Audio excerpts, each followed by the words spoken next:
meu boa noite a todas as pessoas que nos assistem, seja presencialmente, seja por videoconferência. Evidentemente, uma boa noite especial ao nosso palestrante de hoje, o doutor Alexandre Rangel, a quem já me antecipo em apresentar os mais sinceros agradecimentos pela aceitação do convite para falar aqui para o nosso grupo. Meus agradecimentos à professora Ilene Patrícia Noronha, que também integra o nosso grupo de estudos e, mais uma vez, está aqui prestigiando. A CVM se faz presente bastante no nosso grupo, hoje pelo doutor Alexandre, a Ilene Patrícia participando sempre. Na semana passada tivemos o Isaac Costa, que é recém-egresso, né, da CVM também, da xerife do mercado, e de forma que eu gostaria de falar um pouco mais, mas quero ver se hoje a gente não ultrapassa o nosso horário originalmente estabelecido, né, de ficarmos no máximo até 22 horas.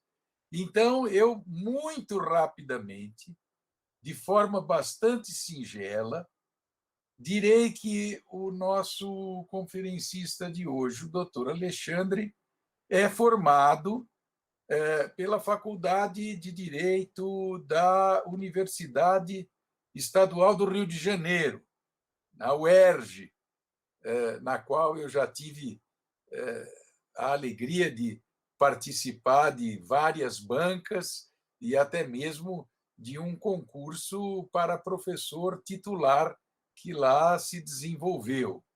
Então, a UERJ, evidentemente, é uma entidade de ensino superior que é bastante cara para nós da USP e para nós deste grupo de estudos também. Como eu já disse, o professor Alexandre trabalhou, né, e é diretor atual da Comissão de Valores Mobiliários e já trabalhou anteriormente, isto de 2002 a 2004, não é? na Comissão de Valores Mobiliários. E também no Conselho de Recursos do Sistema Financeiro Nacional, também nos anos de 2008 a 2010. Por favor, Alexandre, me corrija se eu passar algum dado errado aqui, tá bom? De forma alguma, professor Newton. Tá perfeito.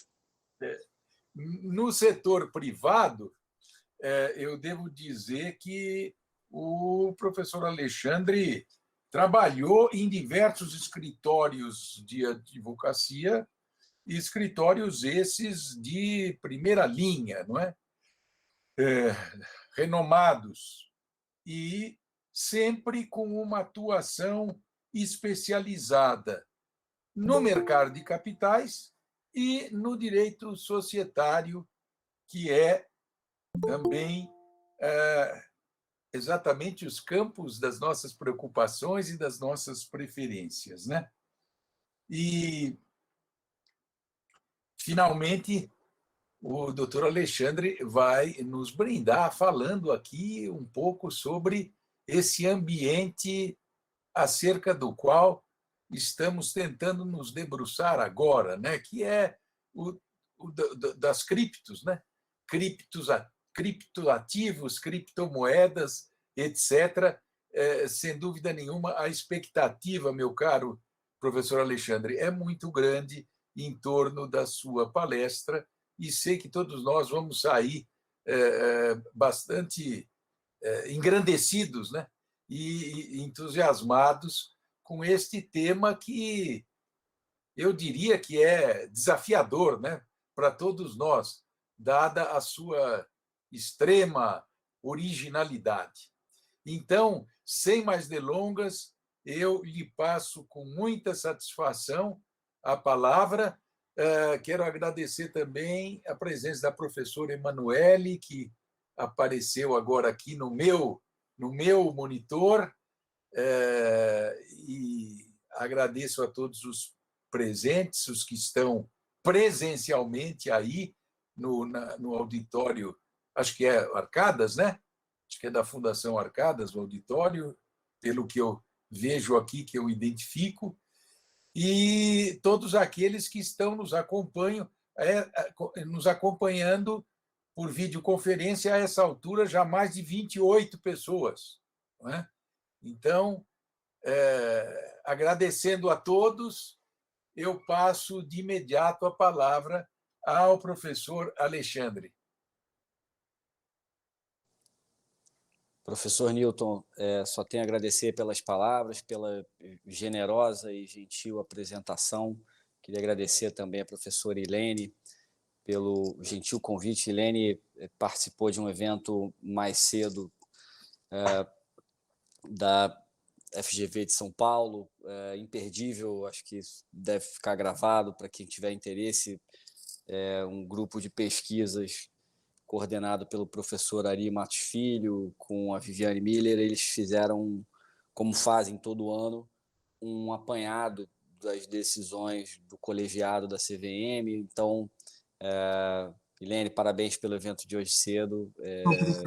Obrigada, diretor. Muito obrigada. Alegro-me que o senhor tenha podido acompanhar. Muito obrigada. Claro, imagina. A gente sempre aprende muito com essas análises, né? De dados, enfim.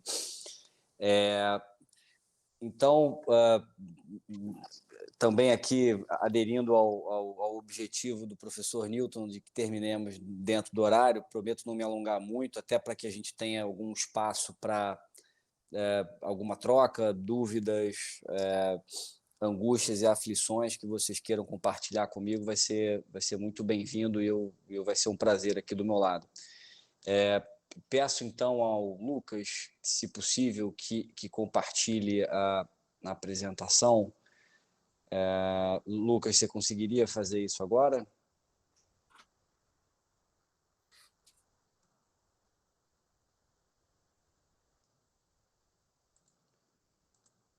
Lucas, você nos ouve?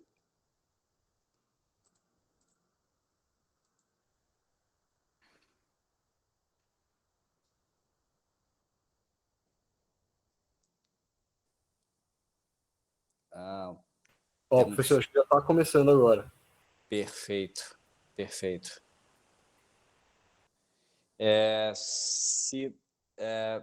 O João que está projetando, é isso? Só para saber também com quem eu vou falar na medida em que os slides forem sendo projetados. Perfeito. Aí eu estou colocando aqui na tela também. Acho que saiu aqui a projeção, deixa eu só voltar aqui. Mas já vou colocar na tela cheia também, pode deixar. Obrigado, João. Imagina, professor.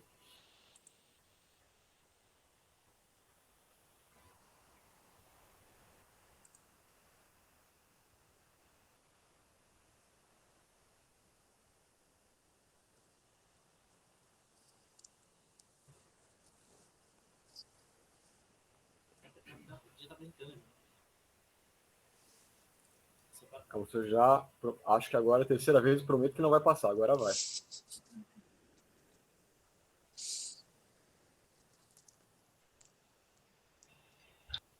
Foi, né? Aparece para mim aqui, para os demais aparece também, no modo tela cheia? Perfeito. Ótimo, acho que fica mais confortável para que todos possam visualizar. Perfeito. Obrigado. Então, a gente... basicamente, eu preparei uma breve apresentação aqui. A ideia inicial não seria ter uma apresentação, mas acho que acaba aqui servindo como uma espécie de roteiro bem sucinto, bem objetivo, que vai ajudar a que a gente consiga percorrer os principais tópicos que, na minha opinião, são e, a rigor, representam os grandes desafios que a gente tem em abordagens possíveis sobre esse ambiente cripto, né? Então, a gente tem aqui falaremos em maiores detalhes mais à frente, mas é um ambiente legal ainda em gestação, né? Ainda existe um trâmite de processo legislativo em curso, que, sem dúvida alguma, será sucedido por um movimento infralegal no âmbito administrativo por parte das autoridades competentes que venham a ser indicadas na lei como, de fato, competentes para regulamentar administrativamente esse mercado. Então, estamos aqui falando sobre algo que, no gerúndio mesmo, né, está acontecendo nesse momento. Então, faço essa primeira ressalva justamente porque estamos aqui trocando impressões e percepções sobre algo que ainda está acontecendo, e não apenas no Brasil, né? No mundo inteiro, não há, de forma muito clara, ali uma abordagem regulatória ou uma sinalização muito efetiva de qual o caminho seguir, né? Temos aqui discussões muito polarizadas, né, de mais regulação, menos regulação, mais inovação, menos inovação e por aí vai. Então, a gente vai percorrer aqui de forma mais didática e objetiva para que a gente possa ter a oportunidade de ouvir também perguntas dos participantes, de todos que estão aí presentes. E, professor Nilton, faço só um último registro aqui em sede preliminar para externar aqui minha admiração enorme pela Faculdade de Direito da USP. É um verdadeiro privilégio falar aqui para vocês. Tenho diversos amigos e professores, né, que se formaram né, em São Francisco, como vocês se referem a essa querida faculdade. Então, deixo aqui o meu agradecimento especial. É um verdadeiro privilégio estar aqui falando com vocês. O privilégio é nosso, meu caro professor Alexandre. A alegria é nossa e, graças a Deus, a Faculdade de Direito Só um minuto. da Universidade de São Paulo, né, como bem lembrado, carinhosamente chamada as Arcadas da São Francisco, né, que se sente honrada com a sua presença e com todos aqueles que contribuem para o engrandecimento da ciência jurídica, não é? Então, a alegria é toda nossa, pode estar absolutamente certo disso. Muito obrigado mais uma vez pela sua presença, pela sua colaboração e também pelo seu carinho com a nossa faculdade. Tá bem? Obrigado, professor. Então, combinemos assim, um agradecimento recíproco, então aí podemos avançar. Bom, tem um primeiro disclaimer aqui de que, né, essa apresentação ela representa as minhas opiniões pessoais e não necessariamente representam uma posição institucional da CVM. Descobri isso posteriormente. Não sei se algum colega da doutora Ilene, da Procuradoria, me alertou em algum momento das minhas apresentações, mas eu tenho uma obrigação, inclusive, legal de fazer esse disclaimer, então o faço em todas as minhas apresentações e aulas, então deixo aqui novamente esse primeiro registro. No slide seguinte, eu consolidei aqui os 4 principais tópicos que vão nortear essa minha exposição para vocês. Primeiro, eu vou começar com um resumo em bases históricas do tema aqui no Brasil, falando um pouco sobre cada uma das entidades, dos órgãos públicos, das autarquias ou das agências que, de alguma forma, já se pronunciaram sobre o assunto. Como segundo tópico, eu vou falar sobre um processo sancionador julgado em 2020 pelo próprio colegiado da CVM, que acabou se tornando um processo sancionador, de certa forma, um paradigma, um caso em que o diretor relator à época, hoje ex-diretor Gustavo Gonzalez, apresentou um voto que vem sendo lembrado, acho que virou basicamente, eu diria, leitura obrigatória para todo mundo que se interessa, uma abordagem muito didática, muito direta, para um assunto espinhoso, um assunto não exatamente tão fácil, mas que na linguagem e na forma adotada pelo Gustavo acabou ficando um voto muito didático, muito claro e muito objetivo. Então, é um caso que é difícil falar de cripto sem falar especificamente desse processo sancionador no Brasil. Terceiro tópico, eu vou falar sobre um relatório divulgado pela IOSCO há pouquíssimo tempo, a rigor, há 2 meses, foi em março de 2022, um relatório em que a IOSCO, para quem não sabe, eventualmente, é uma espécie de associação das CVMs do mundo. É uma associação que reúne os reguladores do mercado de capitais de todo o mundo, pelo menos dos mercados mais tradicionais. E a IOSCO ela divulgou recentemente um relatório falando justamente sobre esse ambiente das finanças descentralizadas, que é algo intrinsecamente relevante para a indústria de cripto e, enfim, é justamente nesse ambiente descentralizado e de finanças descentralizadas que o universo cripto se desenvolve. Portanto, no quarto e último tópico, eu caminharia para algumas conclusões pessoais de minha parte, que seria ótimo, após as minhas conclusões, ouvir de vocês todos ali percepções, dúvidas e opiniões para que a gente possa aqui em conjunto tornar esse encontro mais dinâmico e menos expositivo, né? Menos unilateral aqui de minha parte, de modo que eu consiga ouvi-los também um pouco. Então, avançando, eu começo com um resumo histórico focado especificamente na CVM. Volto para o ano de 2017, em que houve um primeiro comunicado público por parte da CVM em torno dos chamados ICOs, né, que são as ofertas iniciais de moedas digitais, né, uma espécie de oferta pública de ativos digitais, alertando que, em determinadas situações, caso presentes determinadas características nessas ofertas públicas, é possível que esses ativos tenham a natureza jurídica de um valor mobiliário, o que, e aí falando aqui especificamente para os alunos de graduação, a definição da natureza jurídica desse ativo como um valor imobiliário ela é de extrema relevância.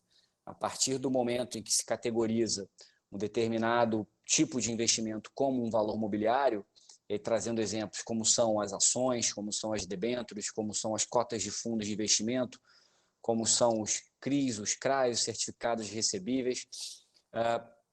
Enfim, a partir do momento que você categoriza uma determinada oportunidade de investimento como um valor mobiliário, você passa a ter todo um regime jurídico específico aplicável a esse tipo de investimento. Você passa a ter, por exemplo, a figura de um regulador estatal, no caso, a própria Comissão de Valores Mobiliários, como uma autarquia responsável pela regulação do mercado de capitais, como um agente público responsável pela fiscalização desse mercado. A gente tem aqui uma abordagem regulatória do ponto de vista sistêmico, prudencial, enfim, editando normas, controlando participantes, eventualmente identificando irregularidades, a gente instaura processos sancionadores e julga esses processos. Então, a partir do momento que a gente categoriza um determinado tipo de investimento como um valor mobiliário, você passa a ter, portanto, diversas consequências, e uma delas, talvez a mais relevante, seja justamente atrair a esfera de competência das atribuições da CVM como um órgão regulador.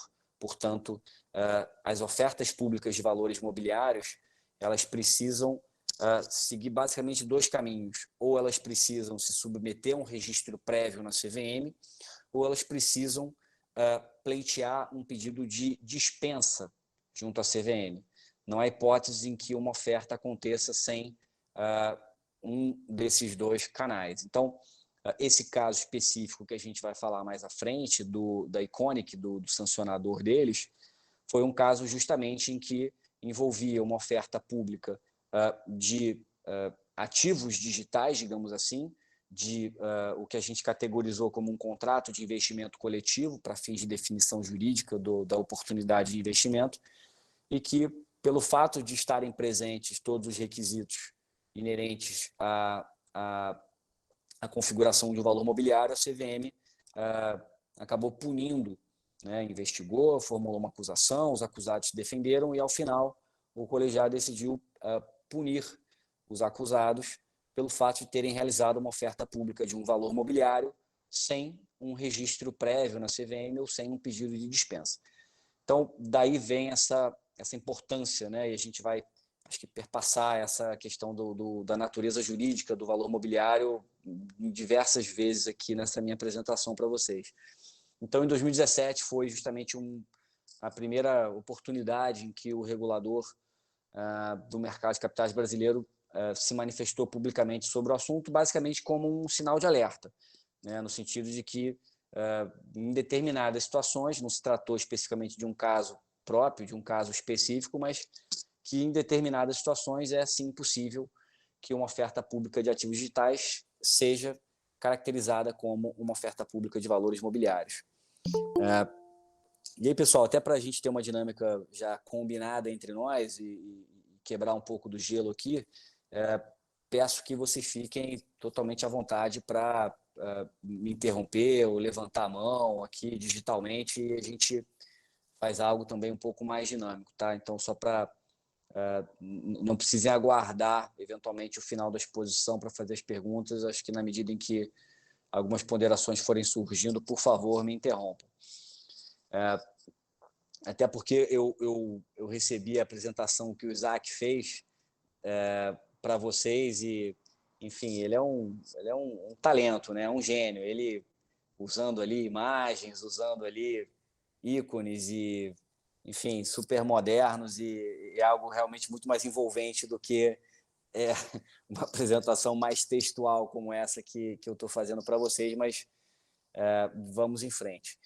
Então, em seguida, em 2018, a superintendência da CVM responsável por fundos de investimento, a SIM, ela divulgou um ofício circular que basicamente externa para o público uma opinião de uma área técnica da CVM, dizendo que os criptoativos eles não são considerados os chamados ativos financeiros, de modo que eles não podem ser parte da carteira de fundos de investimento no Brasil. Então, isso lá em 2018 foi justamente a posição da CVM à época, especificamente da área técnica. Então, portanto, foi vedada. Professor, perdão, a gente perdeu seu áudio aqui.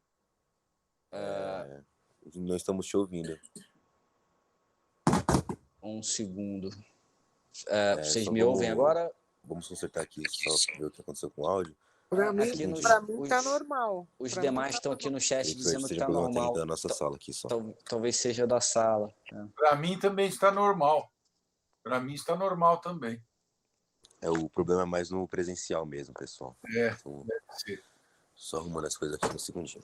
E confesso que é um verdadeiro milagre. Geralmente as falhas de conexão são de minha exclusiva responsabilidade. Então, de certa forma, fico um misto de felicidade aqui também, porque não foi aqui na internet de casa. Então, pronto, tá ok já, professor. Legal. Todos me ouvem bem, inclusive no presencial? Sim. Estamos ouvindo bem aqui.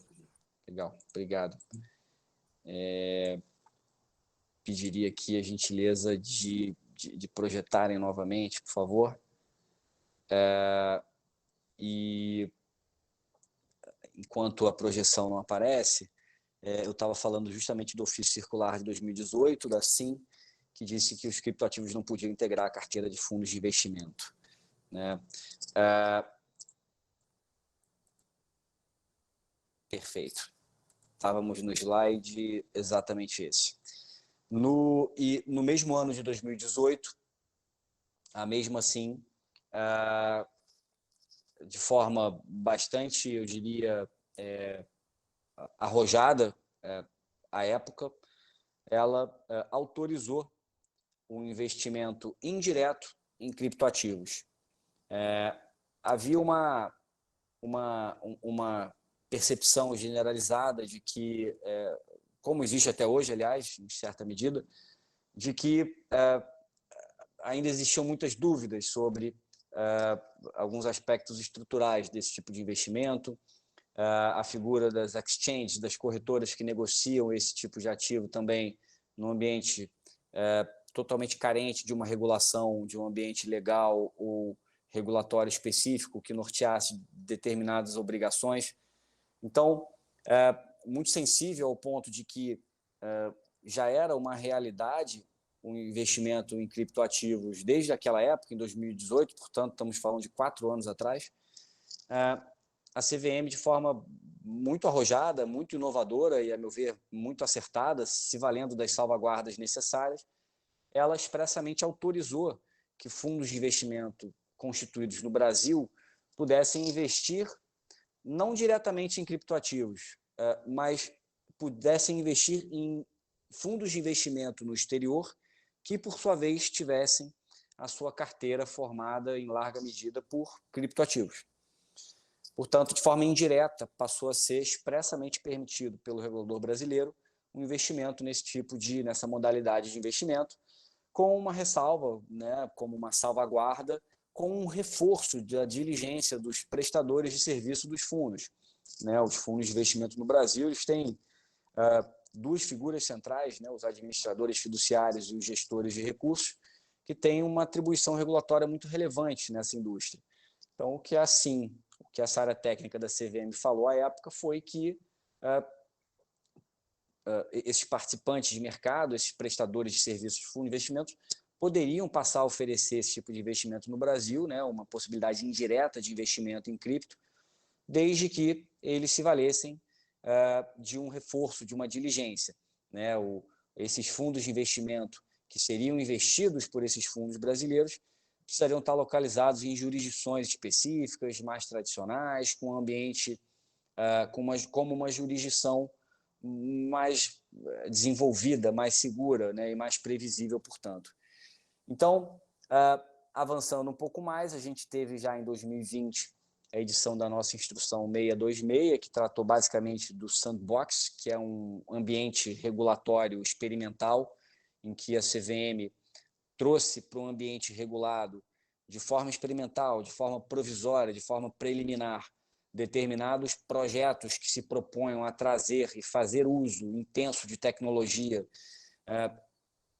no mercado de capitais, ou seja, um reconhecimento claro de que muitas vezes a regulação, tal como posta, ela pode oferecer barreiras intransponíveis em termos de custo, em termos de energia, em termos de requisitos legais e regulatórios que devem ser observados. Então, portanto, o que o sandbox se propõe é criar e aceitar de forma monitorada, de forma controlada, determinados projetos que se proponham a democratizar ainda mais o mercado de capitais, oferecer determinados produtos ou serviços com forte apelo tecnológico e que isso possa ser testado dentro de um ambiente regulatório experimental, com todas as salvaguardas, a CVM aprendendo em conjunto com esses participantes, experimentando as dores, as alegrias e as tristezas dos acertos e eventuais equívocos que venham a ser cometidos. Né? Já que a figura do sandbox é isso, né? Enfim, uma espécie de caixa de areia em que as crianças podem brincar ali livremente de forma um pouco mais protegida, sem poder se machucar de forma tão grave. E, por fim, em 2021, a gente teve o primeiro ETF, que basicamente é um índice, né? É uma possibilidade de você investir não em um ativo especificamente, mas você investe numa espécie de cesta de ativos. Então, o ETF basicamente é isso, e hoje a gente tem o primeiro ETF de cripto aprovado no mundo, ele foi estruturado e feito e lançado e ofertado publicamente no Brasil em 2021, que é um motivo de muito orgulho, né? E o ambiente legal e institucional, a própria jurisdição, o ordenamento jurídico e regulatório brasileiro, acho que tem muito do que se orgulhar, porque saímos na frente com todos os controles, com todas as salvaguardas e com todos os mecanismos de controle necessários para lançarmos esse primeiro tipo de ativo que acaba sendo um pouco menos arriscado em termos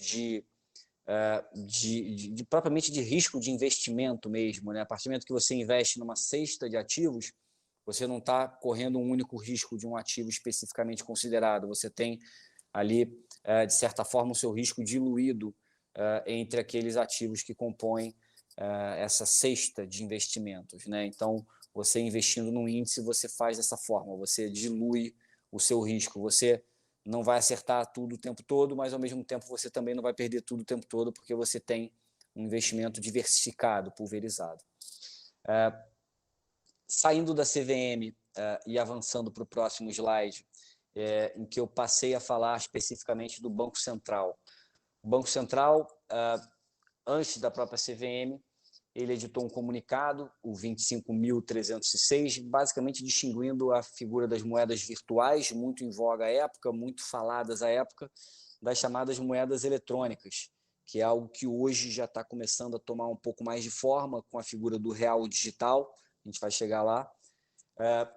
E basicamente foi um comunicado esclarecendo, em bases ainda muito genéricas, as distinções entre o que são as criptomoedas propriamente ditas das moedas eletrônicas, que é uma figura que existe previsão legal e que está em gestação também dentro do Banco Central e que em algum momento vai se tornar uma realidade. Em 2017, o Banco Central editou um novo comunicado alertando, né, claro, uma reação do Banco Central à completa disseminação, né, que caiu no gosto do investidor brasileiro, né, de forma muito rápida, dando um panorama em termos de números para todos. Hoje em dia que não são números auditados, então assim, não há exatamente um rigor científico ou uma precisão cirúrgica em torno desses números, mas é inquestionável que o número de investidores brasileiros, de CPFs de brasileiros que investem em criptoativos, hoje é superior ao número de CPFs que existem de brasileiros como investidores na Bolsa de Valores, aqui nossa, na B3. Então, existe mais brasileiro investindo em cripto do que investindo em ações de companhias abertas, que é um mercado, né, a indústria de ações, de companhias abertas, é um mercado que existe há muito tempo.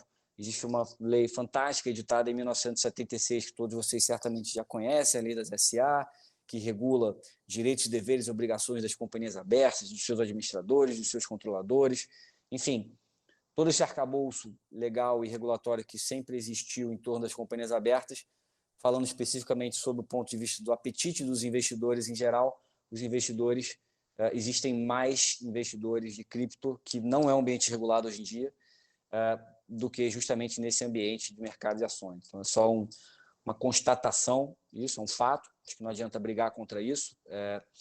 E o Banco Central, portanto, em 2017, ele fez um alerta sobre o fato de que determinadas moedas virtuais, elas não têm qualquer tipo de garantia de autoridade monetária nenhuma, não há um lastro em ativos reais, não há nenhum tipo de garantia de conversão desses ativos em uma moeda soberana, qualquer que seja ela, e ressaltou que as corretoras, as chamadas exchanges desse ambiente cripto, elas não são entidades reguladas, a rigor, não são por ninguém, em lugar nenhum do mundo.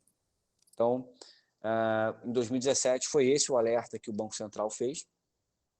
Avançando, em 2019, o Banco Central esclareceu que os criptoativos são ativos não financeiros e que, por conta disso, eles seriam incluídos nas estatísticas da balança de pagamentos do Brasil, atendendo especificamente uma recomendação do FMI a respeito.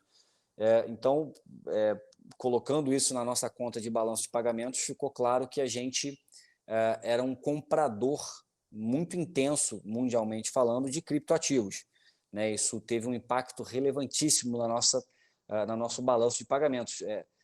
Compramos muita coisa, né? No caso, muito cripto, a ponto de afetar de forma relevante a nossa balança comercial, nossa balança de pagamentos. né, de tudo que a gente exporta e de tudo que a gente importa. E, por fim, em 2021, o Banco Central divulgou as diretrizes gerais de uma moeda virtual, né, conhecida como CBDC, ou Real Digital, a ser implantado aí em breve. Então, isso, evidentemente, não é nenhum tipo de informação sigilosa, isso é conversado e apresentado de forma pública pelo Banco Central. Então, em algum momento, aí estaremos diante dessa nova realidade, né?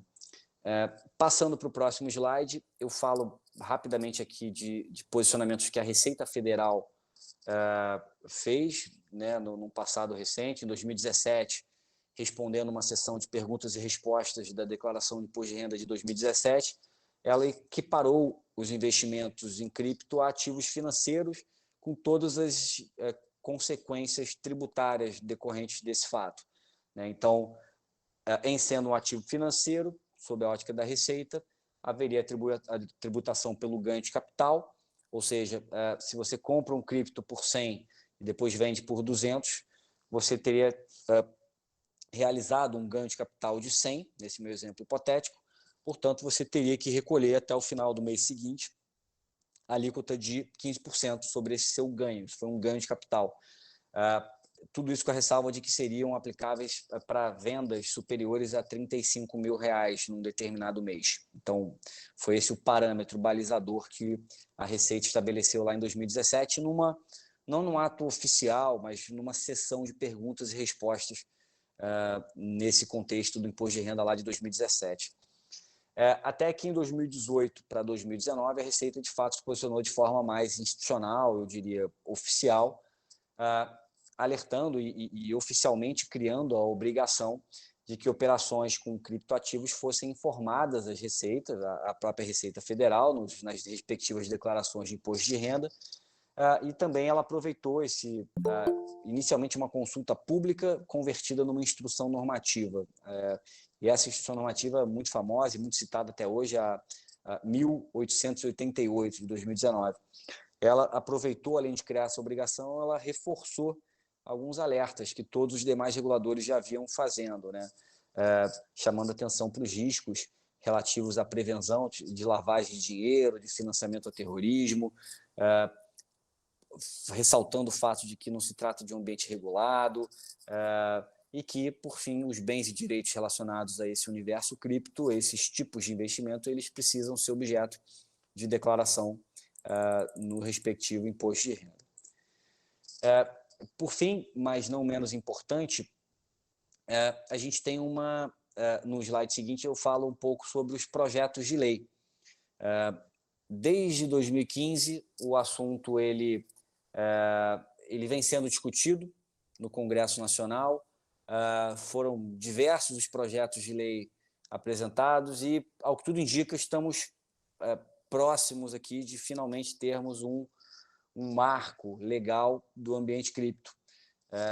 E aí vou pular aqui, enfim, todas essas explicações, depois eu compartilho com vocês essa apresentação para quem quiser, enfim, se dissecar, mas chama atenção para esse último tópico de 2022, né? A última linha aqui, o último parágrafo desse slide, que basicamente esse projeto de lei, o 4.401, ele incorporou e consolidou ou aproveitou de uma forma mais consolidada todos os outros projetos de lei existentes até então, né? E vem sendo discutido, vem avançando nos trâmites. Ele teve uma aprovação no Senado agora no mês passado, em abril de 2022. Então, as coisas estão dando, né? Então, o assunto voltou à Câmara dos Deputados agora e o que se espera, e aí, né, em se tratando de trâmite legislativo, qualquer previsão obrigatoriamente será furada, mas o que se diz publicamente é que há um interesse muito grande por parte dos agentes políticos em geral em, de fato, editar essa lei ainda em 2022, né, em que pese ser um ano eleitoral, um ano, enfim, com diversas dificuldades ali inerentes a um ano eleitoral, mas, pelo visto, há um bom clima político em torno desse assunto para que ele possa avançar. Então, aqui eu encerraria a parte do resumo histórico e entraria especificamente no sancionador da Iconic, que foi justamente aquele processo que eu comentei com vocês, que serve até hoje de paradigma, de um grande exemplo para quem se interessa em questões jurídicas e regulatórias relacionadas aos criptoativos. Foi julgado, como eu disse, em outubro de 2020, tratou basicamente do enquadramento de tokens, que seriam basicamente propostas de investimento que aconteceram em 2018, como um valor mobiliário. Então, toda a discussão jurídica envolvendo o assunto era se essas propostas de investimento que eram ofertadas publicamente, se elas seriam valores mobiliários, em sendo valores mobiliários, teria havido uma irregularidade, porque esses valores mobiliários eles foram oferecidos publicamente, eles foram ofertados publicamente, sem um pedido de registro ou sem um pedido de dispensa formulado à CVM. E aí tudo isso se enquadra como um contrato de investimento coletivo, os chamados SICs, que são definidos no inciso 9º do artigo 2º da Lei 6385, né, que tem basicamente essa disposição, que define os valores mobiliários, aqueles, quando ofertados publicamente, quaisquer outros títulos ou contratos de investimento coletivo que gerem direito de participação, de parceria ou de remuneração, inclusive resultantes de prestação de serviços, cujos rendimentos advenham do esforço do empreendedor ou de terceiros. Então, esse é um resumo do caso, né? Era basicamente para avaliar se essa imputação que foi feita pela área técnica, se essa acusação ela procedia, ou seja, se de fato esses tokens, essas propostas de investimento que a Iconic estava fazendo, se ela de fato se enquadrava no conceito de valor mobiliário. Passando para o slide seguinte,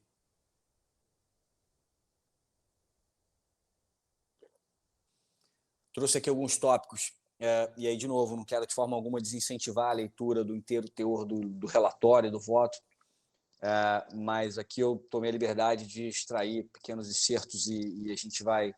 eu pontuei aqui alguns tópicos que me pareceram mais relevantes para que vocês compreendam. O primeiro voto, ele, na verdade, mais do que o voto, o caso em si, ele trata muito das questões dos ativos virtuais versus valores imobiliários, né? Até que ponto toda uma construção jurisprudencial, legislativa e regulatória que sempre existiu em torno da categorização e da definição jurídica dos valores imobiliários, se, em se tratando de ativos virtuais, dentro desse sistema, né, distribuído dos DLTs, dentro dessas mecânicas de blockchain, dentro das exchanges, com todas as peculiaridades tecnológicas que são inerentes aos criptoativos, se essa ponderação ou se esse amparo tecnológico ele de alguma forma comprometeria o exercício que historicamente a CVM e a legislação em geral sempre fez em torno da definição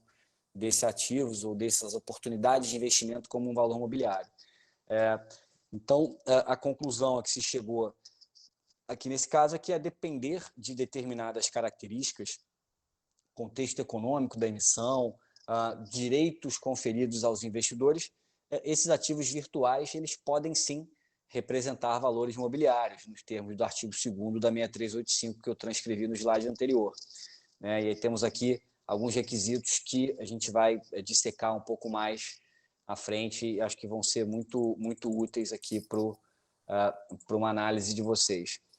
O caso concreto, essa Iconic especificamente, ela era, num resumo bem apertado, ela oferecia uma plataforma, né, em que existiam 3 ambientes, basicamente, dentro dessa mesma plataforma. Um primeiro ambiente ocorria a venda desses tokens, né, desses espécies de cupons, né, de investimento. Então, empreendedores vendiam esses tokens dentro dessa plataforma, dentro desse primeiro ambiente da plataforma.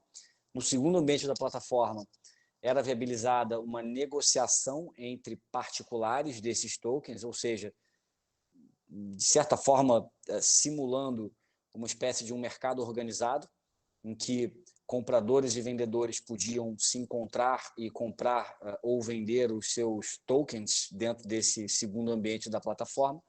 E terceiro e último ambiente existia justamente uma disponibilização de instrumentos para que os titulares desses tokens pudessem, de fato, controlar os emissores desses tokens, né? Ou seja, poderiam controlar, de certa forma, como é que iam ser realizadas auditorias sobre esses emissores, solucionar controvérsias que surgissem entre as partes e por aí vai. Então, essa Iconic, basicamente, ela era uma plataforma que oferecia esses três ambientes dentro dela. E aí, aqui, no slide seguinte, eu falei, basicamente, em 3 transcrições breves do que foi a acusação. Então, portanto, avançando para o slide seguinte, eu falo especificamente da acusação, em que a Iconic ela buscou, então, esse financiamento, né, um token que eles chamavam de NIC, e respondendo à área técnica da CVM chamada SRE, a Iconic informou que, na verdade, esse NIC seria uma moeda preferencial, né, para aquisição de outros tokens, portanto, seria o que se enquadra aqui, a gente vai falar um pouco melhor disso, de um utility token e não de um security token, ou seja, a partir do momento que você categoriza esse token específico como um token de utilidade, é como se ele servisse única e exclusivamente como uma espécie de moeda de troca.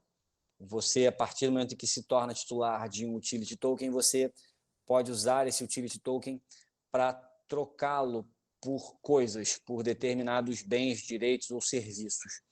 Então, esse foi eu diria, essa foi a espinha dorsal aqui da linha de defesa da Iconic, tentando sustentar que, na verdade, não era um security token, que seria, sim, um valor mobiliário, mas um utility token, que seria basicamente uma moeda de troca, né? Então, com a utilização e com a entrega desse token, poderiam ser trocadas e poderiam ser recebidos outros bens, direitos ou serviços. Enfim, disseca um pouco mais aqui algumas características fáticas da acusação. Avançando para o slide seguinte, a acusação, portanto, ela chegou finalmente no que a gente chama de Howey Test, né, que é uma resposta objetiva, direta e, hoje em dia, não muito mais polêmica, em torno de 5 perguntas, de 5 questões que, se respondidas afirmativamente, todas elas, isso é importante deixar claro, né, não é uma lista alternativa, então, assim, é preciso que todas essas respostas sejam ticadas afirmativamente, sejam respondidas de forma afirmativa. Então, é preciso que haja efetivamente um tipo de investimento. Segundo, é preciso que esse investimento seja formalizado de algum modo, por um título, um contrato ou qualquer tipo de formalização é necessário.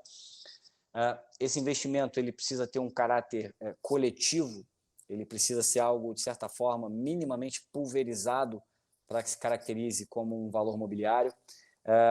É preciso que seja oferecida alguma remuneração em contrapartida aos investidores, ou seja, evidentemente não uma remuneração fixa ou garantida, mas a possibilidade de que a contrapartida daquele investimento é que há uma chance de que haja uma remuneração para aquele tipo de investimento. E, por fim, essa remuneração que o investidor vai perceber, ela precisa ter origem em esforços do próprio emissor, ou do empreendedor, ou de terceiros. Tá? Então, essa é a construção doutrinária e jurisprudencial trazida dos Estados Unidos, que já usam esse teste há literalmente décadas e décadas, e que aqui a gente já usa de forma razoavelmente consensual há menos décadas, mas eu diria que já não há exatamente uma polêmica em torno desses requisitos que precisam ser respondidos afirmativamente para que a gente esteja diante de uma oportunidade de investimento enquadrada como um valor mobiliário. No slide seguinte, eu falo brevemente sobre os pontos de defesa da Iconic. Defendeu ali enfim, o direito de liberdade, interpretações muito restritivas por parte do regulador, segundo a Iconic, estariam ali coibindo um desenvolvimento, um modelo de negócio de uma atividade econômica extremamente inovadora. Falou que, basicamente, os criptoativos estariam fora também da competência da CVM, não seria, portanto, um valor mobiliário, e que era uma decisão legítima dos investidores, correr os riscos associados a esse tipo de investimento. No slide seguinte, começa a falar especificamente da parte mais interessante do caso, que é o voto condutor e a própria decisão que a CVM tomou à época. Em que há como eu disse na minha apresentação, foi um voto muito feliz também eu diria, pela abordagem didática, né? Com menos abusos, eu diria, de juridiquês, e muito aberta e muito objetiva aqui, né? Facilitando, eu diria, a compreensão de diversos tipos de interessados nesse tipo de mundo, nesse ambiente cripto, não apenas advogados. Então, acho que foi uma abordagem muito feliz, a meu ver, nesse aspecto.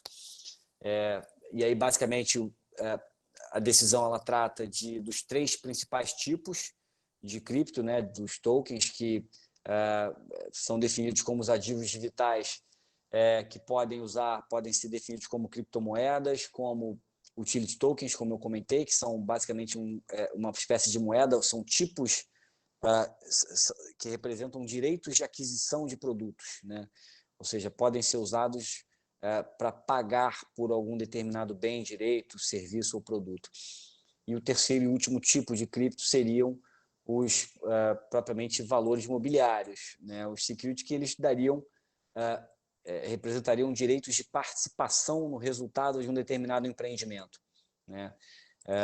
Então, token, lembrando, né, pessoal, é basicamente uma forma de representação digital, tecnológica de um determinado ativo, né? E o sandbox nosso regulatório na CVM é um exemplo rico nisso, né? Quase todos, eu diria, projetos que foram eleitos por nós como aptos para seguir nesse ambiente regulatório experimental se valem da cadeia blockchain, de tokenização de determinados tipos de ativos, e por aí vai. Então, acho que esse é um caminho sem volta e que tem diversos desafios, que o meu último tópico aqui da fala dessa minha apresentação de hoje vai falar um pouco sobre isso, do que a IOSCO enxerga de vantagens e desvantagens nesse fenômeno das finanças descentralizadas. O voto fala, por fim, aqui nesse slide, da importância de que a essência prevaleça sobre a forma, né? Ou seja, o fato de uma determinada oportunidade de investimento ser representada digitalmente é irrelevante para que você determine se você está diante de um contrato de investimento coletivo, se você está diante de um valor imobiliário ou não. Ou seja, o fato de ser digital ou não, pouco importa. Todos aqueles questionamentos dos 5 mantras do Howey Test continuam aplicáveis e continuam sendo importantes, que eles devem ser respondidos afirmativamente para que a gente esteja diante de um valor imobiliário. Uma ressalva também, muito pertinente, muito relevante, de que diversos tipos de emissões de ativos digitais, eles podem sim ser lícitos, então eles não são... é preciso, eu diria, eu aplaudo muito essa ressalva feita no voto, e por isso que eu chamo a atenção a ela aqui nesse ponto, que não devem ser tomadas de plano, né, de bate-pronto, como propensas à prática de infrações, né? Mas, por outro lado, a liberdade dos agentes econômicos ela não pode ser exercida em contrariedade à legislação vigente, né? Então, há, evidentemente, uma liberdade dos agentes econômicos de desenvolverem suas atividades, os seus modelos de negócios disruptivos, inovadores, contanto que isso seja feito de acordo com a legislação aplicável. Simples assim, né? No slide seguinte, há aqui 2 constatações que eu já abordei um pouco mais cedo, em que, basicamente, há uma definição positiva. O meu slide ainda está no slide de ressalvas, se a gente puder adiantar um slide, perfeito, obrigado. A figura dos criptoativos como valores imobiliários, né? Então, o voto condutor e a decisão do colegiado foi nesse sentido, de que a CVM também, à época, já tinha se manifestado em algumas outras oportunidades sobre essa ressalva de que criptoativos podem, a depender das suas características, caracterizar contratos de investimento coletivo e, portanto, podem ser definidos como valores imobiliários. e, novamente, a irrelevância da tecnologia envolvida na própria oferta, na própria emissão. Então, novamente, o fato dela ser representada digitalmente não é relevante para fins da categorização como um valor mobiliário. E aí, caminhando para o último slide desse sancionador, o resultado, nesse caso concreto do Howey Test, foi positivo, todas as respostas estavam respondidas com as peculiaridades do caso concreto de modo afirmativo. O tal NIC, né, o token usado, na verdade, objeto da oferta pública, ele foi considerado um contrato de investimento coletivo. Enfim, foi adquirido por pessoas que realizaram investimento em um empreendimento coletivo, na expectativa de lucros, decorrentes em larga medida dos esforços da Iconic e de terceiros. Então, a conclusão foi que esse token chamado NIC, ele reunia as características de um valor mobiliário e, portanto, ele deveria ou ter um registro prévio na CVM ou ter sido objeto de um pedido de dispensa. A penalidade, no caso concreto, foi definida no valor integral da emissão irregular. Em valores, à época, isso deu R$387 mil para cada um dos acusados. Salvo engano, eram 2 acusados. Era a própria figura da Iconic como pessoa jurídica e o administrador e principal sócio dela, cuja participação ficou demonstrada nos autos ali. Então, basicamente foi esse o que um apertadíssimo resumo do que foi esse sancionador da Iconic, que é um paradigma, eu acho que vai servir ali de longa data como referência, como parâmetros muito úteis que acho que todos podem e devem, sempre que tiverem interesse, ler e reler. Riquíssimo em notas de rodapé, em citações de doutrina estrangeira, em citação de jurisprudências nacionais e estrangeiras também. Então, é o tipo de voto que eu tenho um carinho muito grande, acho que tem que ficar guardado aí na cabeceira de quem se interessa pelo assunto. Passando, então, aqui ao último tópico da nossa apresentação, pessoal, eu vou falar rapidamente sobre esse relatório que a IOSCO, como eu disse, né, essa associação das CVMs do mundo, editou agora em março de 2022, portanto, muito recente, em que ela chama atenção para diversas questões e aspectos e riscos, inclusive, que todos os reguladores ao redor do mundo precisam ter, ou todos que operam, ou que participam, ou que têm interesse nesse mercado precisam estar muito atentos. Primeiro, trago aqui, compartilho com vocês uma definição, e não é um relatório muito extenso, tá, pessoal? Então, não quero de forma alguma desincentivar aqui a leitura, um documento, salvo engano, de 45 páginas, não mais do que isso, mas trago aqui, novamente, um apanhado aqui que eu livremente escolhi como tópicos mais relevantes desse relatório. De plano aqui uma espécie de definição do que seria, né, do que seriam as finanças descentralizadas, né? Então é basicamente uma inovação tecnológica, né, de extrema relevância. Basicamente ela inclui também previsões, serviços, arranjos, atividades baseadas justamente nesse sistema de registro distribuído de informações, né, e tem um objetivo nobre e muito claro e muito declarado, que é descentralizar, que é fomentar a descentralização, a desintermediação, eliminando por completo a necessidade de determinadas instituições financeiras, instituições que hoje, até então, seria impensável você imaginar um mercado de capitais, por exemplo, sem a figura das corretoras, sem a figura de um depositário central, sem a figura de uma bolsa de valores, sem a figura de um custodiante, sem a figura de um escriturador. São diversos participantes de mercado que historicamente sempre existiram, com uma função muito clara, de basicamente fazer algo que as chamadas finanças descentralizadas se propõem a eliminar, né? Com uma brutal redução de custos, com um incremento de segurança jurídica e de segurança operacional, inclusive. Uma característica intrínseca desse fenômeno tecnológico do blockchain consiste basicamente, pelas razões próprias desse sistema, em oferecer soluções ou mecanismos de registro de ativos muito mais seguros do que os mais desenvolvidos sistemas ou registros de controles desses agentes hoje regulados, mais tradicionais, têm. Estamos diante aqui de uma verdadeira revolução, né?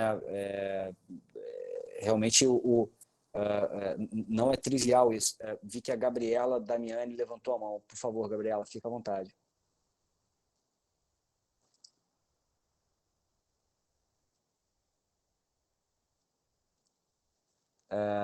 Gabriela, pode ter sido talvez uma levantada de mão.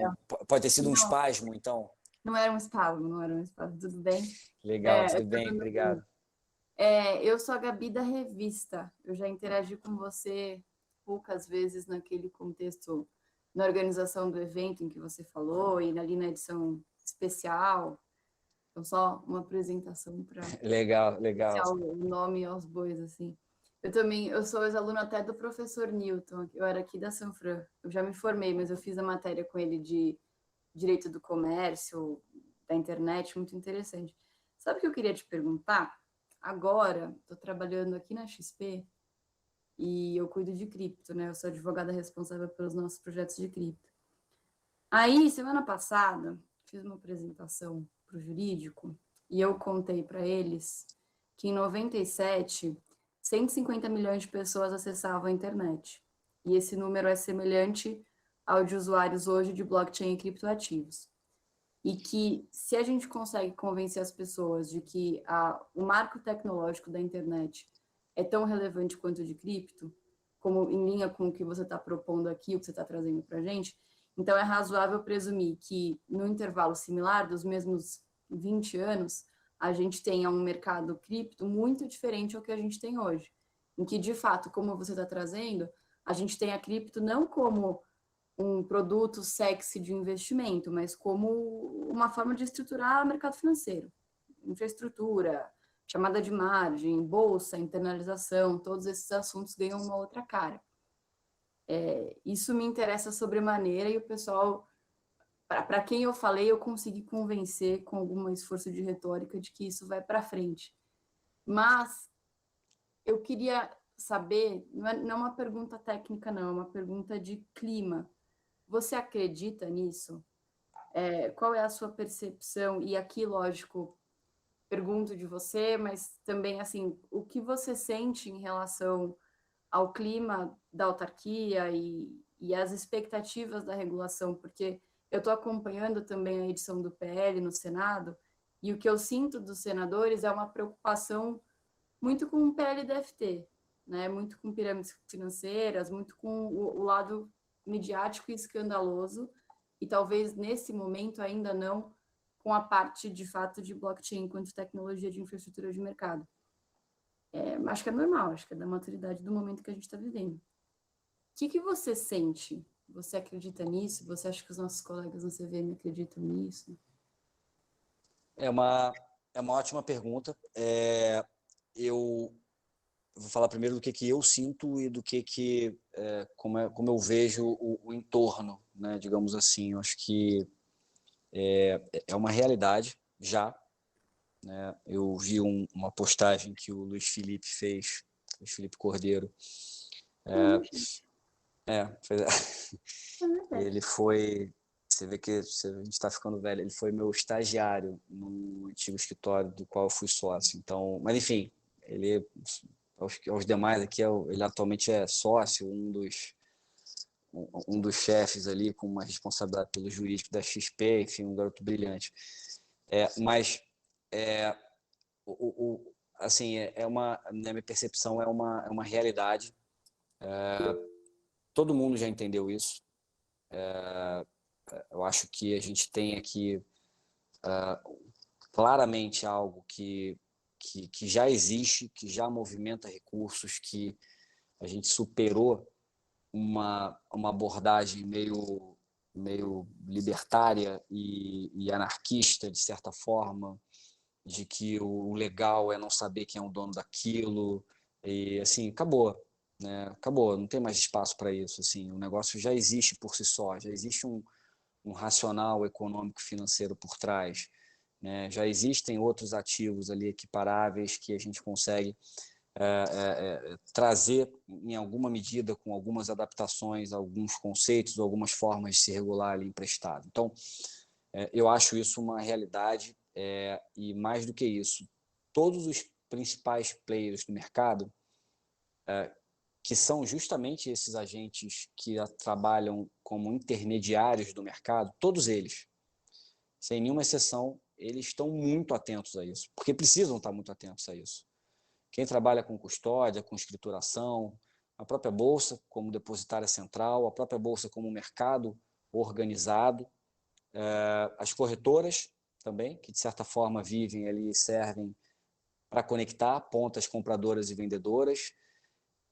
Então, assim, o caminho que esse arcabouço legal e posteriormente regulatório vai tomar é intrinsecamente, estruturalmente relevante para diversos modelos de negócio, sabe? É uma revolução mesmo, sabe, em curso. E claro, você falou do trâmite legislativo, né?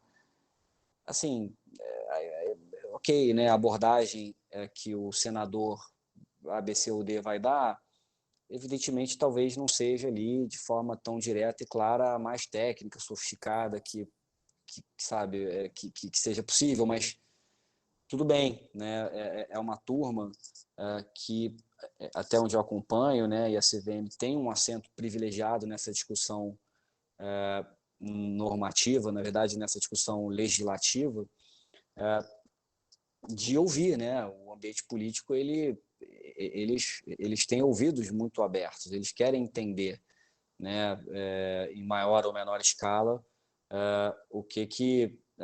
qual o caminho que isso vai seguir, né? Então, assim, minha percepção é essa, e a percepção do meu entorno, não apenas do universo político, mas também do ambiente regulatório, é muito favorável, muito favorável. Isso vai sair, não sei se esse ano, os discursos que a gente ouve publicamente ali dos políticos de que isso vai sair esse ano, que há clima para isso, talvez não com a abordagem ideal, né?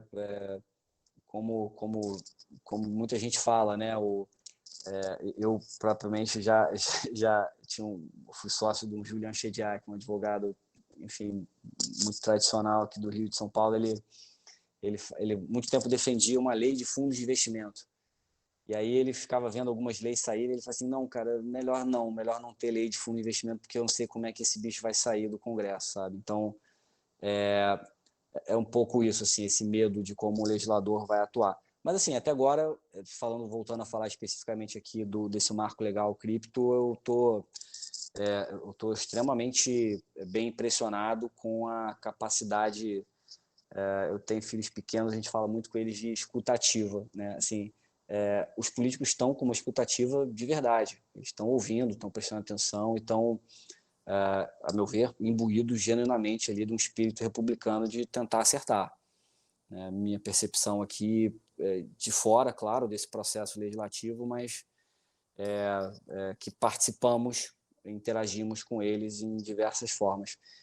Então é isso. Para não monopolizar muito mais aqui, eu vi uma sucessão de mãos levantadas. Não sei exatamente qual foi a ordem. Eu peço ajuda aqui. Tudo bem? Tudo bem, Manoel?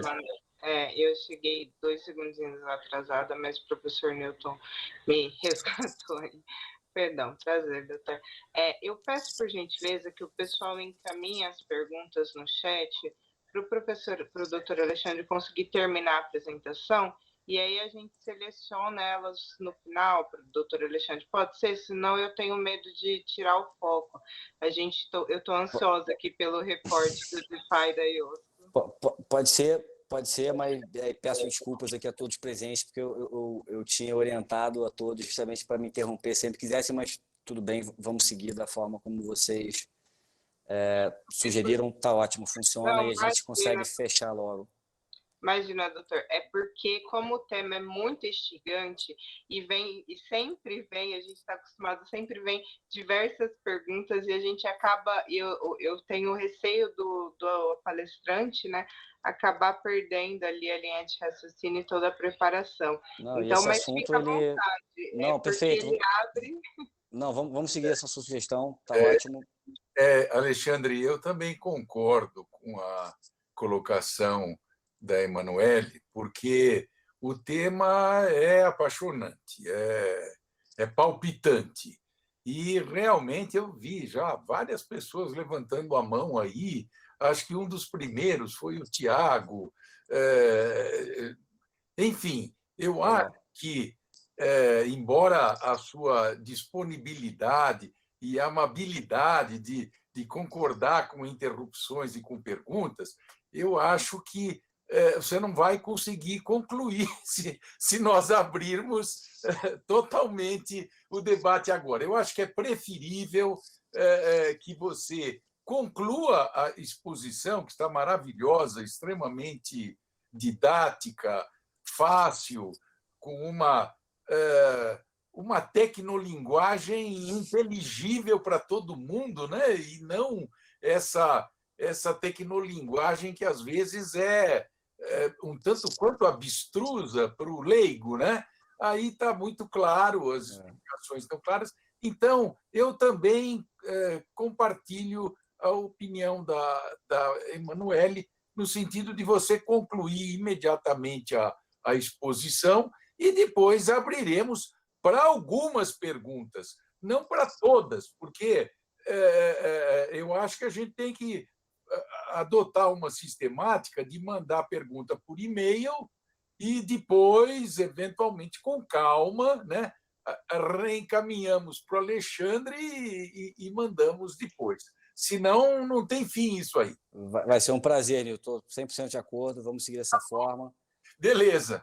E uma das pessoas que levantou a mão até foi um dos um dos meus chefes aqui, então vou me sentir muito honrado aqui, o Bernardo Carneiro, um profissional fantástico que eu aprendi muito com ele, sou muito grato a ele. Bernardo, obrigado.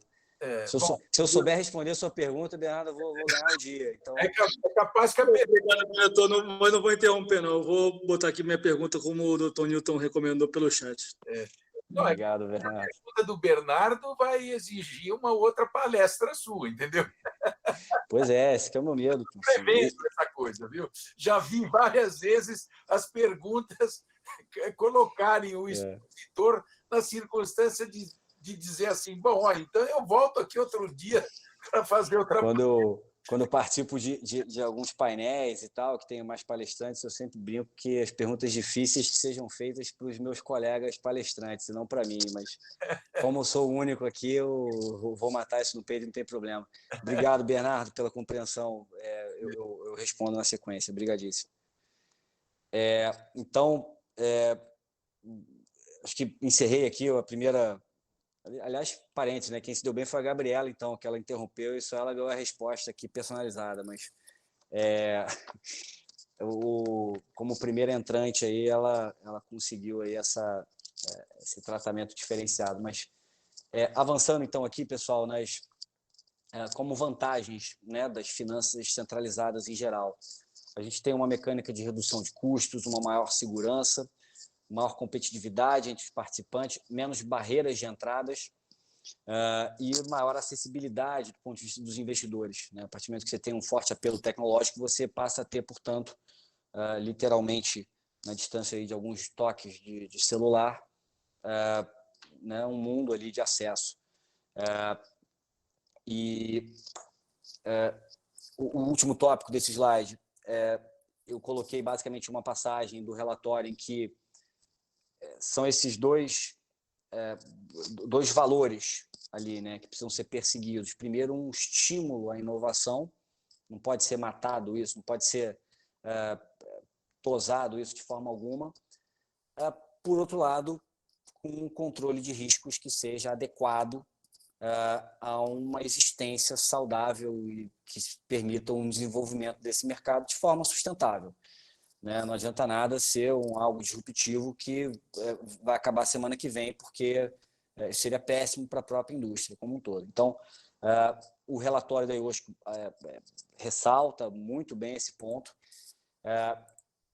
Fala também da desintermediação como um objetivo, como um elemento central das finanças centralizadas. Então, as grandes instituições, como eu disse, estão muito atentas a isso. estão vendo claramente aqui se aproximar a tecnologia e agora um ambiente legal e, em algum momento, um ambiente regulatório, reconhecendo uma possibilidade de que instituições mais tradicionais, e por instituições eu não me refiro especificamente a instituições A, B, C ou D, não, mas participantes de mercado que até então não se vislumbrava como existir sem eles, que podem perfeitamente serem substituídos por uma tecnologia pública, aberta, dinâmica, mais segura do que os mais desenvolvidos sistemas e controles internos dessas instituições foram capazes de construir até agora. Fascinante, né? Isso é realmente algo incrível. O relatório da IOSCO também chama atenção para os riscos associados a essa ausência dos intermediários. Os intermediários, como um todo, eles têm uma função de guardião, né, os chamados gatekeepers desses mercados. Esse intermediário ele existe por um motivo, que é justamente dar um contorno, dar uma garantia maior, garantir em muitos casos, como eu aprendi com o próprio Bernardo há muito tempo, a própria liquidação financeira em alguns casos, garantir a veracidade das contrapartes, garantir a existência a existência propriamente de um mercado saudável e organizado. Então, assim, a partir do momento que você descentraliza, tudo bem, parabéns, você reduziu os custos, você tornou o seu mercado de capitais mais dinâmico. Mas e aqueles riscos que aqueles, digamos, dinossauros cobriam, né? E aquelas funções importantíssimas para o mercado de controle, de gerenciamento, de compliance, que esses intermediários faziam? Quem fará? São perguntas extremamente relevantes que a legislação ou a regulamentação precisam responder. Um outro ponto que o relatório da IOSCO chama atenção, e aí, pessoal, já caminho aqui para os 2 slides finais, aqui, só para também colocar num contexto mais amplo, a questão da assimetria informacional e de fraude são notórios para quem acompanha esse ambiente com maior profundidade, como eu faço há um tempo. São notórios os casos no exterior em que os próprios participantes ou pessoas relacionadas às próprias exchanges, às próprias corretoras, às próprias plataformas, atuam como contraparte dos negócios realizados. Não é um mercado regulado, não é um mercado auditado.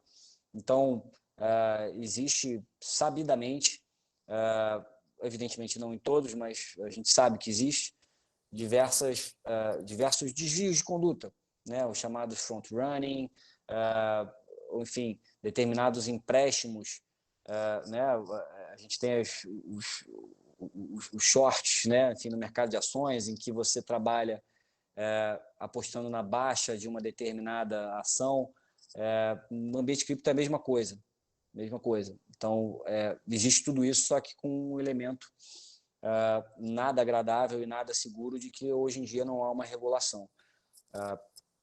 Então, e aí fazendo aqui um link com a exposição do que a gente falou dos projetos de lei aqui em curso, o Brasil, e é isso não sou eu que estou falando, é uma opinião pessoal, mas assim, especialistas no assunto em diversas jurisdições falam disso, o Brasil ele tem toda a vocação para, de fato, funcionar como um próprio hub de atração de um ambiente legal e regulatório extremamente receptivo para esse tipo de participante.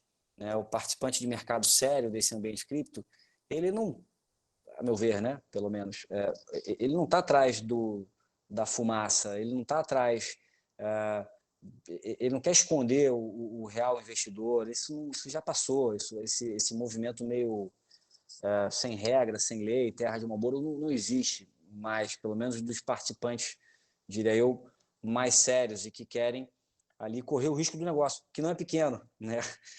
A volatilidade inerente a esse ambiente cripto é enorme. Então, se não bastasse essa volatilidade intrínseca ao ambiente cripto, se você agregar novos elementos, o negócio fica insustentável. Então, assim, acho que o Brasil tem tudo para caminhar nessa direção. Mas, encerrando aqui, então, as minhas ponderações, e aí aqui eu parei na projeção da definição do relatório da IOSCO. Se a gente puder avançar, não sei quem está tocando, até o slide até o slide 21. Perfeito. Dos desafios identificados e ainda não tratados. Encerrando, esse é o último slide aqui desse relatório da IOSCO. Né, uma necessidade de que as finanças centralizadas elas sejam mecanismos, produtos ou sistemas compreensíveis. Isso é um desafio. Há um apelo tecnológico gigante que nem todo mundo está familiarizado, nem todo mundo entende como funciona. Da mesma forma, a Gabriela comentou o caso da internet há algumas décadas atrás. Como funciona a internet, né? Hoje em dia todo mundo usa com um razoável grau de acurácia aqui, mas como funciona na prática ali os meandros dessa tecnologia? Muita gente não sabe. Então, a compreensão desse arcabouço, desses sistemas, é muito, muito importante. O segundo tópico de desafios identificados é a escalabilidade. Né? É algo escalável, naturalmente. Tudo que se é baseado fortemente no apelo tecnológico, você consegue empacotar isso e escalar isso, e vender, e distribuir isso de forma muito pulverizada. O que gera, portanto, preocupações e efeitos sistêmicos que precisam ser observados.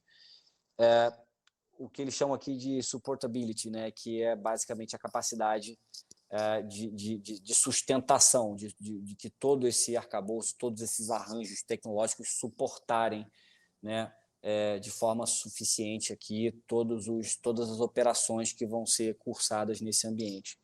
E a questão da confiança, né? Precisa ser um mercado reliable, aqui nas palavras da IOSCO. Né? É preciso combater e evitar todo tipo de estratégia de defesa de ambientes completamente não regulados e por aí vai. Né? Ciente de que isso é um desafio, acho que a dosagem dessa regulação é o grande divisor de águas. E aqui eu passo, prometo, ao último slide de conclusões, como eu diria, como eu já disse no início, conclusões pessoais. A gente está num ambiente legislativo ainda em gestação, não sabemos qual vai ser a redação final do projeto de lei que vai ser convertido em lei. Sem um ambiente legal definido, a gente não tem, obviamente, um arcabouço regulatório do ponto de vista infralegal também definido. A gente tem métricas, a gente tem pensamentos e a gente tem estruturas macro aqui vislumbradas, mas, evidentemente, sem uma noção do que é esse ambiente legal, do qual vai ser a atribuição. Não sabemos nem sequer qual vai ser a autoridade competente para regulamentar esse mercado. Né? Provavelmente Banco Central, em larga medida, eventualmente a CVM, em alguma medida, não se sabe até agora. Esse meu terceiro tópico aqui é algo que eu gostaria de chamar muita atenção, que é o desafio que a gente enfrenta hoje de legislar e de regular um mercado que já existe. É um mercado enorme. É como se a gente tivesse, hoje, em 2022, por exemplo, discutindo a lei das sociedades anônimas, ou se a gente estivesse discutindo todo o arcabouço regulatório que regulamenta os participantes do mercado de capitais. É exatamente isso que está acontecendo com o ambiente cripto. Um mercado que já movimenta um volume de recursos enorme, é um mercado que já existe diversos participantes especializados que só vivem disso, e a gente está criando uma lei agora, com um mercado que já existe, que já roda, que já dá lucro, que já dá prejuízo, que já fica bem sucedido, que já quebra. Então, assim, é muito desafiador, né, você construir um arcabouço legislativo e regulatório sobre algo que já é uma realidade há muito tempo, aliás. Há também uma preocupação que me chama muita atenção, que há um forte apelo aos investidores de varejo. Né? Isso é preciso ter uma atenção um pouco diferenciada. E olha que eu me considero aqui bastante liberal, acho que, contanto que as pessoas recebam um volume de informação adequado, cabe a elas decidir o que elas querem fazer com o patrimônio delas. Se elas querem assumir muito ou pouco risco, isso não cabe a ninguém além delas próprias decidir. Né? Contanto que as informações sejam precisas, verdadeiras e completas, e que, obviamente, não haja nenhum tipo de fraude, o investidor ele tem que ter a capacidade de autodeterminação do seu próprio patrimônio. Né? falo aqui também da abordagem tecnológica como um elemento dificultador, e ao colocar essa referência aqui, eu chamo a atenção para essa questão tecnológica, ela muitas vezes ela muda a definição jurídica de um determinado ativo. A gente está falando aqui de valor mobiliário, né? Dependendo das características tecnológicas de uma determinada oferta, apesar de, claro, né, o fato de ser digital ou não, como a gente falou mais cedo, é indiferente para a definição ou não com valor mobiliário, mas fato é que muitas vezes aspectos tecnológicos fazem com que aquele ativo passe a ter uma natureza jurídica que oscila ao longo do tempo. Algo inimaginável, né? Ou seja, a tecnologia ela tem também um elemento que não é estanque, né? Não é uma fotografia. Todos esses ativos, né? Você algo que um determinado token pode nascer com uma pegada, com um cheiro maior de um utility token, como uma moeda de troca, por exemplo, e um dado momento, seguindo as características daquela oferta daquele token, aquilo pode se transformar eventualmente em um security token, portanto, num valor mobiliário, dando margem, portanto, a 400 e outras variáveis ali que a gente não consegue responder ainda.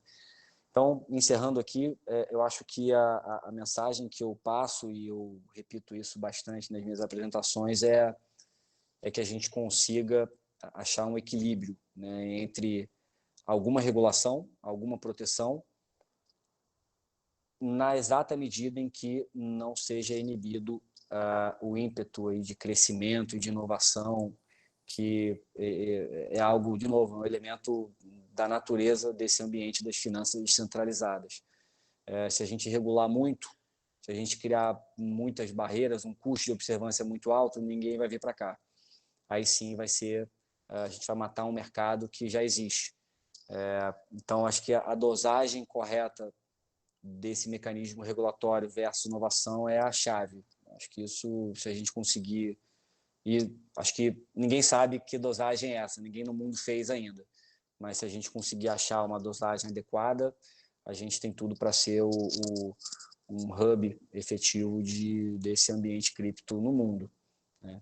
Mas é isso, pessoal, acabei me alongando um pouco mais do que eu gostaria. No slide seguinte é um obrigado aqui em letras garrafais só, e no último os meus contatos aqui de e-mail e as redes sociais da CVM, para que vocês, enfim, sigam, acompanhem e façam as suas perguntas também. Professor Newton, Emanuele, obrigado, um prazer enorme, estou super aqui à disposição de vocês, no tempo e na ordem que vocês me demandarem. Obrigada, Alexandre, muito obrigada, viu? Gostei e adianto que eu farei uma aula sobre esse tema também, mas eu pretendo tratar mais dos ETFs, não é, com eles, o caso Hashdex, e também ainda esmiuçar um pouquinho em voo panorâmico lá fora, como que está a aplicação do Howey aí para o cripto. Mas excelente, excelente, muito obrigada. O Courtney, que já palestrou aqui com a gente, professor Newton, Emanuele, eu vi que o Courtney levantou a mão, e eu peço vênia, sabe, professor, porque o Courtney ele é nosso sempre professor e mentor também. Courtney, você consegue ser breve? Consigo, sim. Na verdade, é mais para parabenizar o Alexandre. Acho que o trabalho da CVM é bem extenso e doloroso, e a gente que está lá no laboratório de inovação percebe isso. A pergunta é muito simples, Ale. A questão toda do que a gente está vendo hoje, até com a aprovação do PL no Senado, e para o que está andando, é como que você vê o Brasil se enquadrando, se a gente vai seguir mais a linha do meu professor Gensler, lá na SEC americana, ou se a gente seguiria uma linha muito mais do MiCA europeu, ou uma terceira via brasileira, que não é nenhuma nem outra. Courtney, obrigado pela pergunta, um prazer aqui receber a sua pergunta. Ninguém sabe, né? Ninguém sabe. Então, eu posso dizer aqui o que eu acho que seria o mais adequado. Acho que o Brasil ele tem uma tradição de tropicalizar institutos, né? Às vezes isso dá certo, muitas vezes não dá, mas eu acho que a gente tem aqui acho que todos os elementos necessários para fazer o mercado deslanchar no Brasil, porque a gente tem, acho que, com todas as nossas deficiências e questões que não são poucas, que todos nós sabemos, mas a gente tem claramente um ambiente, e aí, evidentemente não falo aqui pelo legislativo, que acho que não cabe a mim aqui opinar, mas do ponto de vista dos reguladores em geral, são órgãos extremamente técnicos, extremamente atentos à realidade de mercado, extremamente ouvintes, né? E com uma escuta bem ativa sobre o que parece ser ali uma melhor abordagem. Eu coloco muito dessa forma, eu sou muito otimista, eu acho que a gente não vai ter algo tão invasivo como a gente vê em alguns inícios de discussões que acontecem lá fora, né? O que os Estados Unidos está fazendo basicamente é uma força-tarefa que envolve nada mais, nada menos do que 17 agências reguladoras. Ou seja, você faz uma reunião com 17 pessoas, a única certeza que você tem é que não vai sair nada decidido de lá, né? Vamos combinar isso, mas ainda mais com 17 agências. Mas eu tenho uma percepção muito otimista, assim, de que a gente tem tudo para acertar nessa dose, né? Porque hoje a gente não tem nada, a gente não tem controle nenhum, a gente não tem regulação alguma, e o mercado já existe.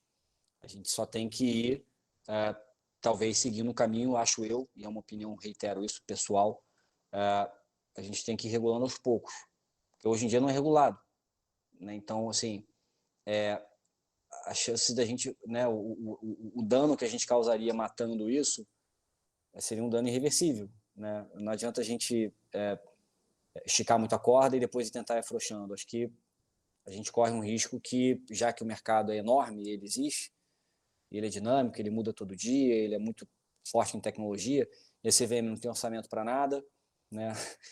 Discussões de orçamento são públicas e notórias aqui envolvendo a CVM. Então, assim, acho que é um pouco isso. Eu acabei não... O bom desse assunto, de certa forma, que me deixa uma posição confortável, é que a gente acaba não precisando responder de forma muito assertiva quase nada, né? Porque ainda não aconteceu em lugar nenhum do mundo, então eu acabo ficando sempre com uma porta de saída bem aberta aqui, mas acho que... Excelente, perfeito, muito bom. Se vale de alguma coisa aqui, a minha opinião, o Courtney vai muito nessa linha de que eu acho que, de novo, a dosagem da regulação vai ser tem que ir aos poucos, e eu acho que vai ser o diferencial nosso aqui em termos competitivos no mundo. Excelente. Obrigado, Alexandre. Obrigado. E agora eu vou tentar, então, mas precisamos já caminhar para o encerramento, né? Já são quase 22 horas. O Bernardo Carneiro formulou no chat 2 diferentes questões. Ô, Bernardo, eu vou dar prioridade para a tua pergunta, mas a primeira pergunta, tá certo? Porque senão nós não saímos daqui hoje, né?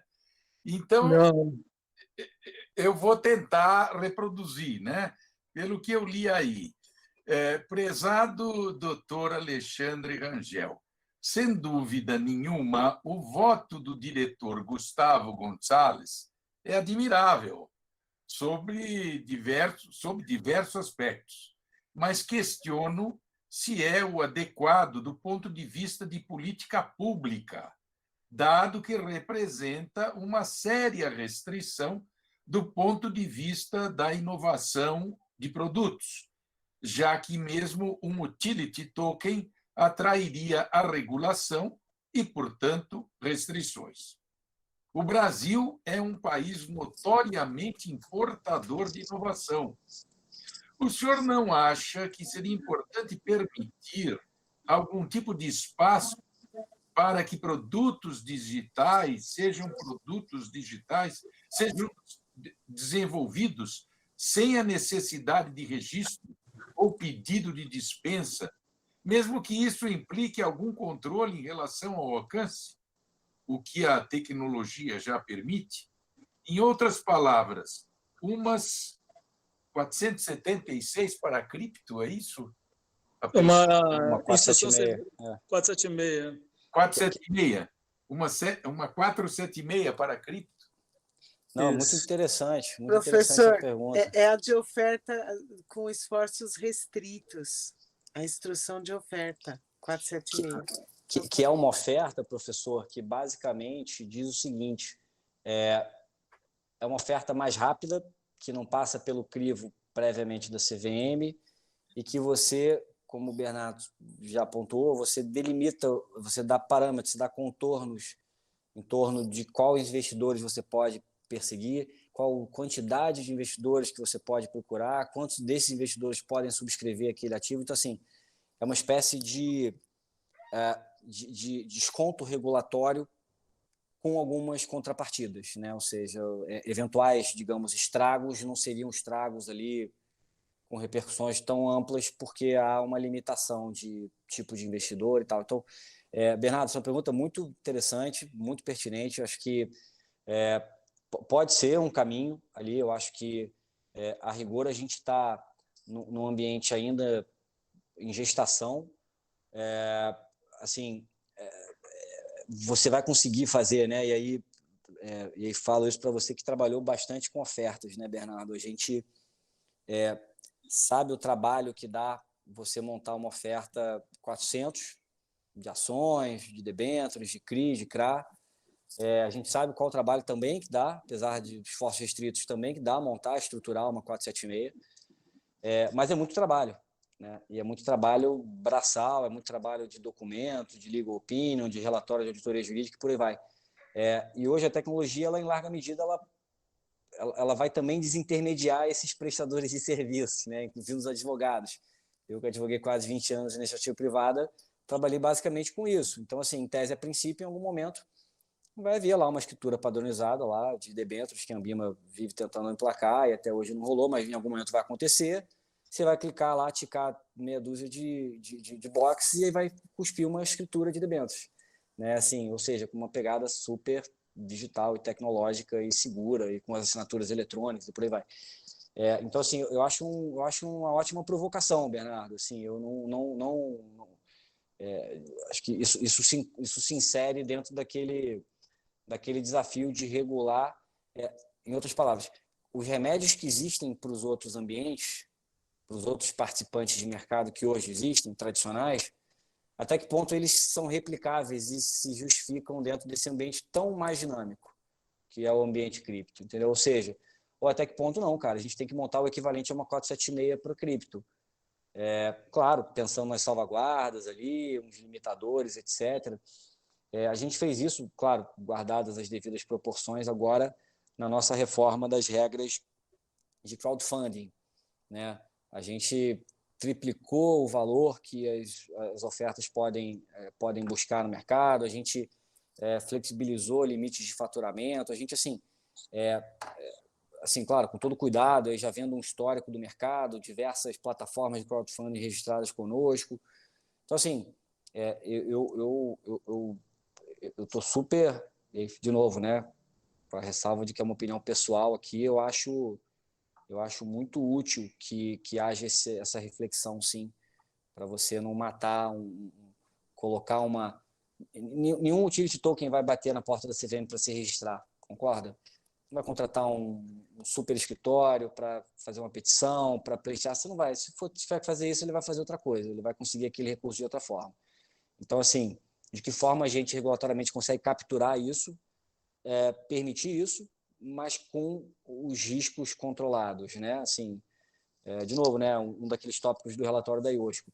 Tirando esses gatekeepers todos, né, que é um objetivo do DeFi, né, afinal das contas, quem que fica nesse lugar?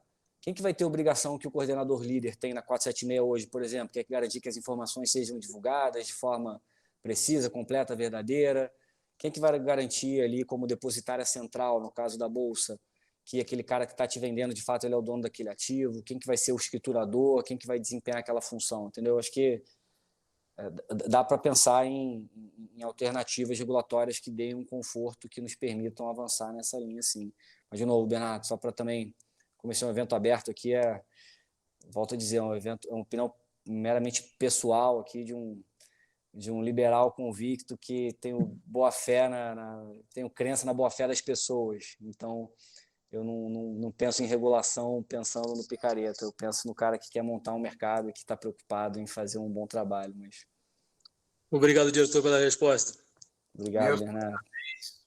Meus parabéns, meu caro Alexandre, não só pela sua palestra, como eu já disse, e torno a repetir, foi claríssima, não é?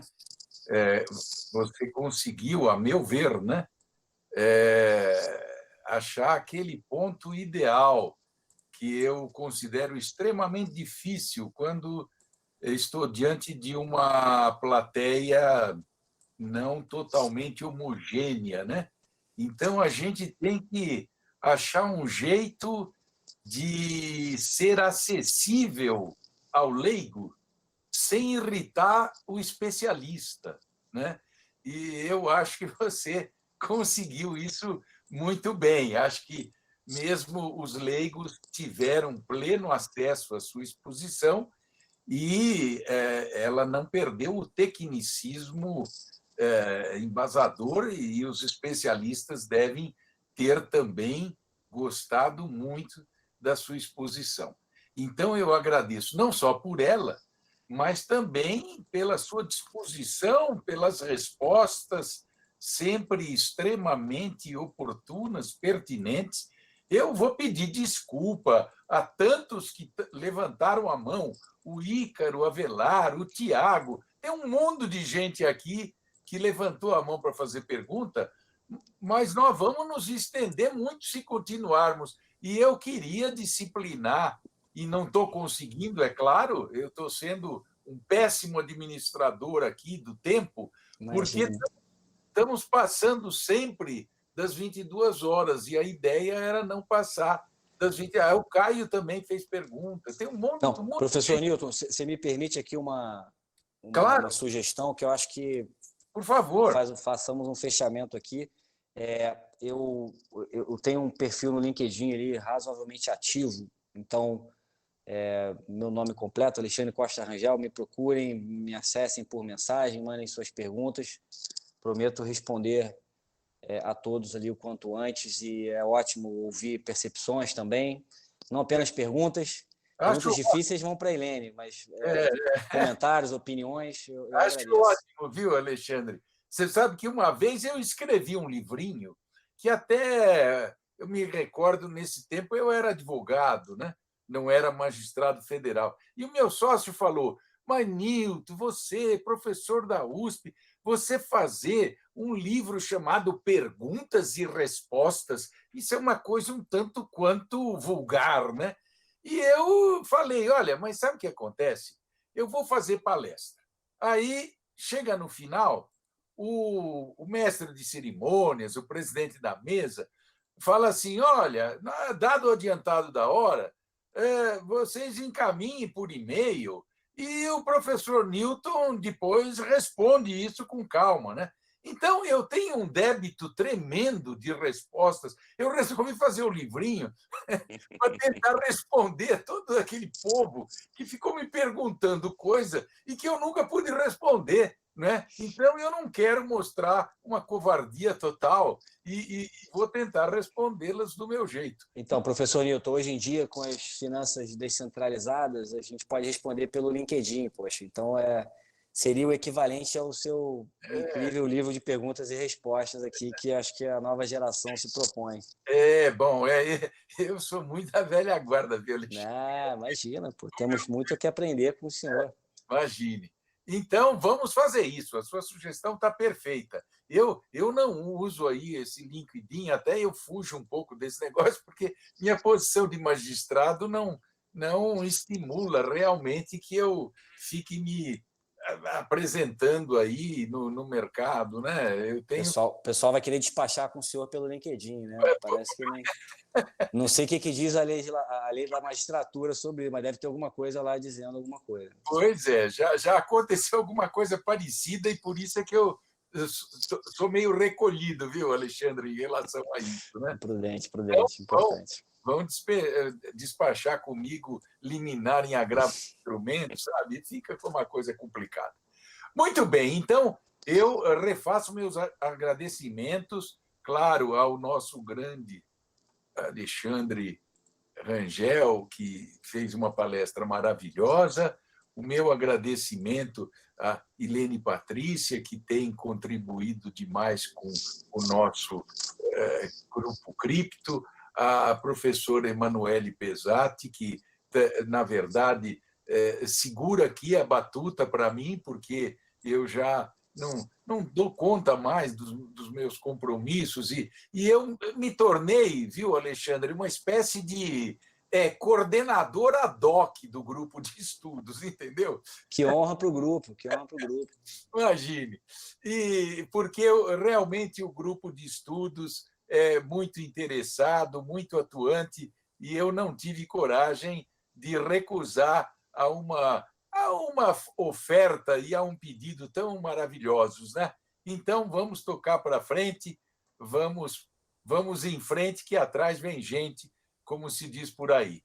E muito obrigado a todos. Eu declaro encerrado por hoje o nosso encontro. Tá bem? Muito obrigado a todos. Obrigado, professor Nilton, pela gentileza. Quero aqui os nossos agradecimentos em nome do Instituto. Eu queria pedir para o pessoal dar uma salva de palmas para o doutor Alexandre mesmo. Muito obrigado, viu, professor? Obrigado. Doutor Obrigado. Alexandre, eu só